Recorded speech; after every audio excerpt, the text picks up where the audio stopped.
What up, Batman? Shout out and say need 2 French pep. Oh, yeah, you want 2 of them? Yeah, the new one. Hey, Jock. What up? You know the motto. Y'all already know. Hustle by any means. First I take it over like a coffee shop. Then I steam it up and cook it like a coffee shop. And then I serve it. Bam. All right, man. What's happening, man? What's going on, everybody? Good morning. Y'all know what time this is. Bam. Morning coffee. Put that to the side. I'm excited, always excited. Had to work yesterday, off today. Loving that. About to get out here and get to it, man. Do some early shipping, man. Some things that has sold, so I want to get it out. I put some tags up on my also some info up on my page, just for like my shipping process, refunds, and all of that. Just so folk can trying to do better business and always trying to elevate and do better, you know, as the years progress, you know. So, got that up there. But, yo, little Ash ain't put no lotion on yet. Give me a second. Oh, yeah, shout out to Sean, my daughter's boyfriend. He was the one that got me this mug.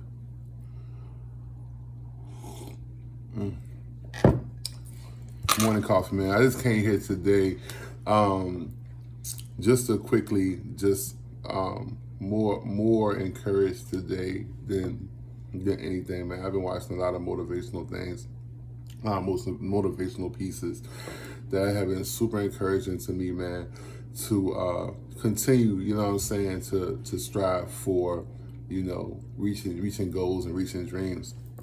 And one thing I noticed, man, is the hustle in people, man. It's the absolute hustle that people have to reach their goals and reach their dreams.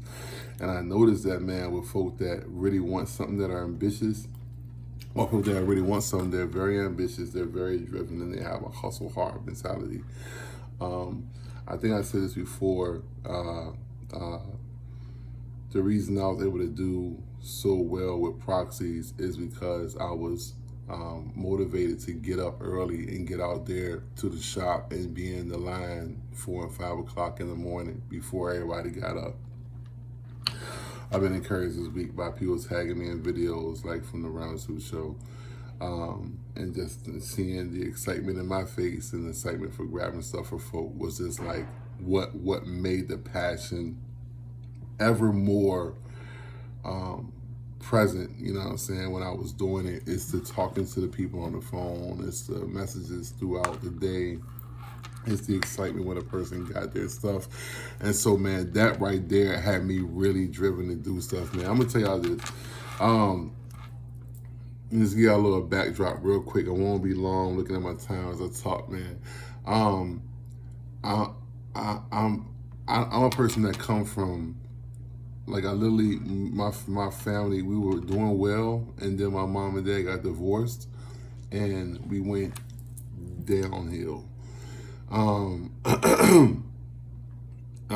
Once they got divorced, my dad was military, and so all the benefits and things that he had for us, man, I don't know if they ceased and desist or he just wasn't providing them for us, but all of that went away. And, you know, it's just my mom trying to take care of 3 kids.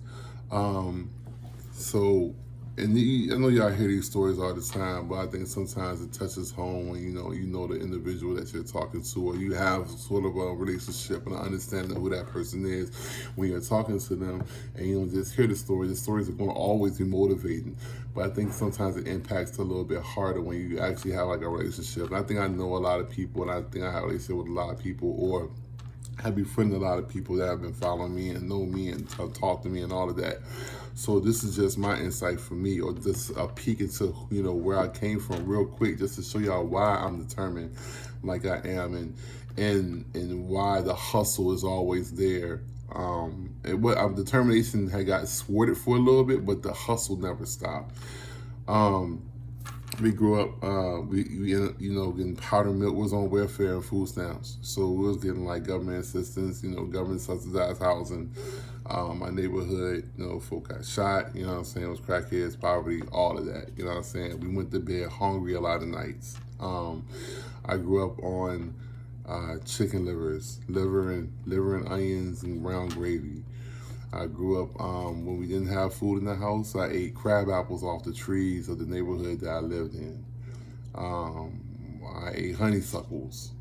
This sounds crazy, I know, but I mean, you got a bag of crab apples, at least you're not hungry. Crab apples ain't but like that big. I mean, crab apples, you know what I'm saying? With teas that picked on in school, you know what I'm saying, for having nappy hair and not the best clothes and all of that. We had roaches in our house. I remember one time a roach crawled on my book bag on the bus. I mean, these are things that happened to me growing up.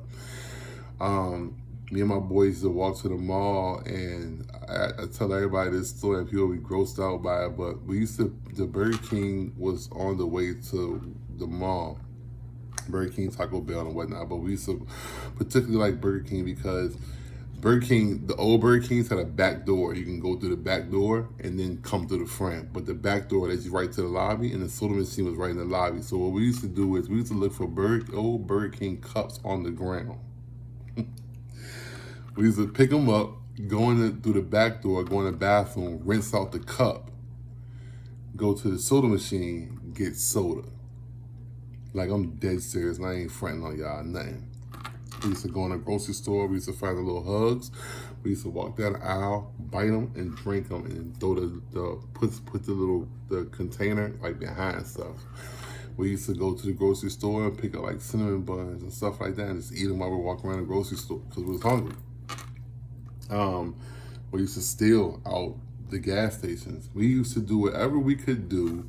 We saw the gas station Doritos chips to the point that when we walked in the gas station, the clerk would lock themselves behind the counter. They would close the door and had the little bulletproof glass, and they would just close it and lock themselves in while we just ransacked the Axon. Because we were hungry, you know what I'm saying? And we got to get it how we got to get it, you know what I mean? So I always, from that sparked the drive to like not be hungry, not be broke. We used to sleep with no lights on, lights be cut off. To this day now, for the age of 42, I will not stay in a house with no lights. I do not like that dead silence, that stale silence. I cannot stand it. I forgot to pay my electric bill one time, running around, got money and all of that, and forgot to pay my electric bill, came in my apartment and my lights were off. I did not sleep in this apartment. I slept in my car because I needed to see the light and I needed to hear something. You know what I'm saying? I couldn't do that stale silence no more because I've done it so many years. And we all lay on the floor in the living room, me, my mom, brother, and sister, in the cold, all wrapped up under a blanket. My mom on the couch with a blanket, and we got 2 and 3 blankets, but she's making sure we straight. You know what I'm saying? I remember eating chicken hot dogs. They are disgusting. So I say all that to say, man, I grew up, I went from something to literally nothing. Like literally nothing. So for me to not want to get up and get it, is beyond me, man. I can't be broke again. I can't be in these same situations because I actually came from that. I literally came from that. I was to myself in school. I ran into a friend of mine. She was like, I didn't know you went to Henrico. I did. I stayed to myself because I didn't have a lot going on for myself. I'm gonna tell y'all this last thing. When my mom was in the neighborhood I grew up in, we went to a house, and my mom, you know, she's struggling to pay bills. My dad would bring $100 for child support for like the month. 3 kids. My mom got 3 kids. Me and my brother and sister, and she got other bills to take care of. My dad would literally bring her $100 a month. My mom went into a house, and she's struggling to pay the bills, and we would get the water cut off a lot.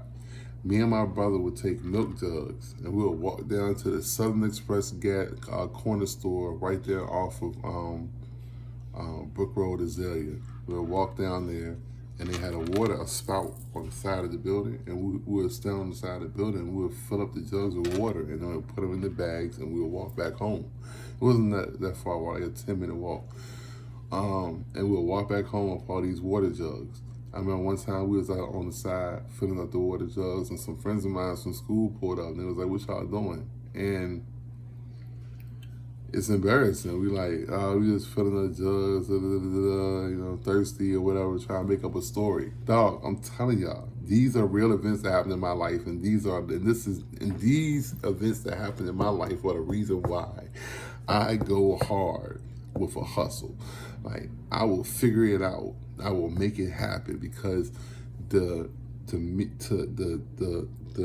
instance I feel like I'm about to go backwards, or if I get a hint or a whiff that I feel like it's something that my path, like I could be back in that situation. No, sir. I will not. I refuse, man. So when cats tell me, like, you used to get mad at me, like, you always here taking everything, man, you're not driven and you don't have no drive or no hustle. I wrote this down. People rally behind a person who is so tenacious and driven that they can't help but support a person. If you're driven on something, you have a goal, a real goal, and you really tenaciously driven about it, and you're aggressive about that goal, and you trying to get that goal for real, people will come behind you when they'll support you. If you halfway with it, it seems like, I don't know if I really want it. Nobody's getting behind that. People don't have to do anything for you. You gotta want stuff more than the other person. You have to want it more than, you gotta want it more than your mother and your father want it.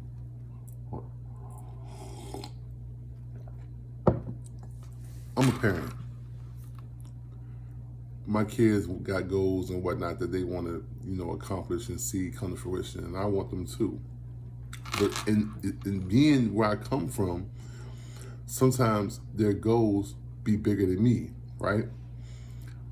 And as a parent, I want to make sure they have everything in there straight. And sometimes that fear of them being in that position that I came from makes me try to be like, oh, well, do this, because I don't want them to ever experience the things that I ever experienced coming up. Because of the fear, I'm like, they might fall, crash, burn, not make it. My kids are, and I put this in them. My kids aren't like that. They're like, yo, I'm fitting to do such and such. I'm going to do this. I'm stepping out, I'm making this. My daughter does that all the time. My middle daughter, my youngest daughter, my son left college. When he left high school, he moved out of Richmond. He did not stay here. He was like, I'm gone. I don't want to be here. So I instilled the values. Me and their mother instilled those values in them. And they're going for it. You got to want it. And since they go for it, it makes me just be like, okay, my daughter travels all the time. She's never in Richmond. Never. I'd be like, dang, girl, you want to sit still? It's like, why? Why? You only live once, Dad. Facts. And she's going to live her life to the fullest, and she's going to see her dreams and goals come to fruition because that's what she has set for her life. And she has things that she wants to see happen, and she's driven to make those things happen. And she can start 20 businesses, but she's going to execute one. She's going to keep on going. She's going to hustle. She's going to get it. I watched a thing. Their mom tagged me the thing last night with Soulja Boy when he was talking about he was on Everyday Struggle.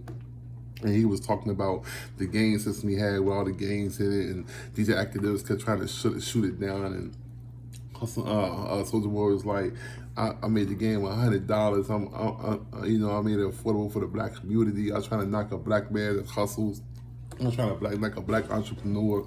And academics was literally trying to, he was like, you come with all these ideas, all these different hustles. And he was like, you're actually mad because I got multiple hustles? Listen, man. I'm trying to tell you, if you don't got multiple hustles, you ain't gonna win. I'm trying to tell you, if you're not driven and you ain't got multiple things going on that you can actually work, like multiple things working for you, that's making money, how you gonna win? You know what I'm saying? How you gonna make it? Yeah, I mean, you can always put your all in one, but everybody always got, you know what I'm saying, a backup. I've been working. I've always worked, and I've always sold clothes and shoes and thrifted. But I always had a job. But I've always hustled. Not a job, yeah, because you want to make sure that you're financially stable. But at the same time, I want to see my goals and dreams come to fruition. And I love this. And it's a hustle. And it's a drive. And it's putting more money in my pocket. The goal is not to look like you're winning. The goal is to actually win. Not to pretend and look like I got it going on, but to actually have it going on. And I don't I'm trying to stunt and show off, but to actually be financially stable and be financially capable to do other things. Like literally, man. Literally. Literally. Financially stable and capable to do the things that you want to do at peace. Peacefully. Without a whole bunch of stress. This gray hair comes from years of working and stressing and not prioritizing and having a hustle and capitalizing off of the hustle, but just, you know what I'm saying, just doing a bunch of stuff. No, man, like it gotta be like planned out. Like I'm driven to do this. I'm driven to get this done. This is gonna do this, this is gonna do this, this is gonna do that, but just not working myself to the ground. So listen, I'm about to go off and I gotta calm down. You got to want it more than the other person, and you got to have it down there, bro. It's gotta be inside. Literally, I used to trip off the dudes and be like, "That's my grail. That's my grail. You got my grail." If this thing was so important to you, and you had to have it, then why didn't you get yourself up at 4 or 5 o'clock in the morning like I did to come get it? If you really wanted such and such and such, why you ain't get up to come get it? If you felt like this thing was so important to you to have, then why you ain't get up to go get it? J. Ross said get up. He had the thing, get up and get it all the time. That's his hashtag, his thing. And that thing is real. If you really want something, you really, really, really, really, really want it, down in your heart want it, why don't you get up to go get it? I will never understand when somebody come to me and say they wanted something, they ain't get it, or that's something that I wanted, and they're talking to me in a way like I took something from them. I look right back at them and look right back at them and say, if you wanted it that bad, why didn't you get up and get it? If it meant that much to you and you wanted it that bad, I can't say it enough, why didn't you get up and go get it? I'm gonna step out with this. My kid's mother, and this is gonna sound weird, and I don't want nobody to take this wrong and all of that. When I met my kid's mom, my daughter's mom, who raised my son, she was cool. But when I actually met my daughter's mom, the person who I married, we divorced now, but who I married. When I met her, I hollered at her and she dissed me. What? That meant nothing to me. She dissed me. She flat out dissed me. Like, I'm good. Like, no, ill, no. I came to her house. Me and my boys come to her house every day because we knew her sister. We come to her house every day and we would smoke on the porch every day. Every single solitary day we'll come to her house. We're walking along the home and we'll come to the porch, we'll smoke an L, we'll smoke a blunt, pass it around, you know what I'm saying? And her sister will be coming out the house going on dates. Like dudes will be pulling up, meeting her in the yard, pulling up. She'll come outside, be having to walk through us to get to the car, and she turning her nose up and all that. That just meant nothing to me. It meant nothing to me. I don't care if you turn your nose up, my nigga. Doesn't matter. One day, me and my boy Pete, her boyfriend pulled up, or the dude she was talking to pulled up. He had a cast on his arm. We harassed this dude till he left, till he pulled off. I mean, we was fucking ass on this dude here, plucking this thing in the air and everything. We made this dude leave. I was like, who you here for? Because we was on the porch smoking. We was like, who you here for? We made this man leave. We harassed this dude so much, this dude left. He was like, man, I'm out. I'm gone. Like, I can't take it. So I'm like, what you want to do, bro? You already got one broke arm. Don't get the other one broke. And he left. When she finally came outside, she was like, somebody was here for me. I was like, oh, he left. I made sure to walk down the street as she was walking to the bus stop, or I made sure to be coming up the road at the same time she was getting off the bus for school. Listen to me, listen to me, listen to me. Because I wanted her. When I saw her, I was like, yo, I want her. Like, yo, not in a ownership way, but I was like, yo, I want her. She bad, I want her. And I went for her with everything that I had in me. Like, I mean, I had other things going on. But I pursued her, you know what I'm saying? Until I finally got her. And we had 2 daughters and all of that. But the point I'm making is when I saw her, it did, because I wanted her, I went for it. I went for her. Like, I went for her. I didn't let nothing else distract me. I mean, you know, people will come up, but that's the goal that I have. Man, I gotta get that one. I gotta get her, man. Like, it's got, like, for real. Like, that one right there is what I want. Like, you know what I'm saying? Get all the other ones. It's this one I want. I've had moments like that. A lot of moments like that. A lot of them. Certain cars and certain jobs that I went for that I was like, I got to get this right here. This is what I got to get right here. And I go get it. Dog, if you really want it like you say you want it, if it's something that you really say is you really want, that's why the place I am now at the age of 42, this store thing is on my mind. I dream about it. I'm looking at spots. I'm calling people. You know what I'm saying? I'm watching my friends get their spots, and I'm excited for it because I know my time is coming. You know what I'm saying? I know my time is coming, and God's timing is perfect timing. I'm not going to rush nothing. I'm patient, but I'm telling y'all to say, if you want something, dog, like for real, you really got to go get it. And you gotta ask yourself, am I going after it with everything that's in me for real? Or I'm just BSing and pity-patting around it and saying I want it and not really going for it? Like, honestly, am I really going for it, or am I not going for it? Am I saying I'm going for it? I got people believing I'm going for it, but I'm really not going for it. Go for it if you really, really want it, like you say you want it.